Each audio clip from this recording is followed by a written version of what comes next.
அண்ணாச்சி நம்ம பார்க்க போகிறது என்னன்னு கேட்டிங்கன்னா 3G கரைசல். சரியா, வேற ஒன்றும் இல்லை. அதை இங்கிலீஷில் வந்து 3G எக்ஸ்ட்ராக்ட்னு சொல்லுவாங்க.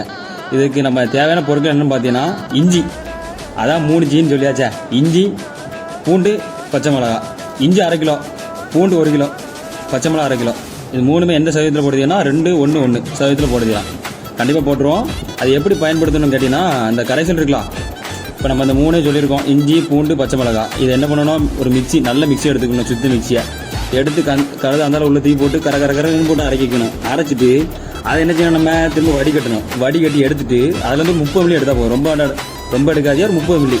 அதை என்ன செய்யணும், திரும்ப நம்ம இப்போ தண்ணி இது ஸ்ப்ரே பண்ணுதில்ல, டேங்கு 15 லிட்டர் டேங்கு, அதில் இப்போ 1 லிட்டர் தண்ணி அடிக்கணும். 30 மில்லி இந்த கரைசல் எடுக்கணுமா. சரியா, எடுத்து பயிர்களுக்கு நீங்கள் அடிக்கலாம். 10 நாளைக்கு ஒரு முறை அடிக்கலாம்.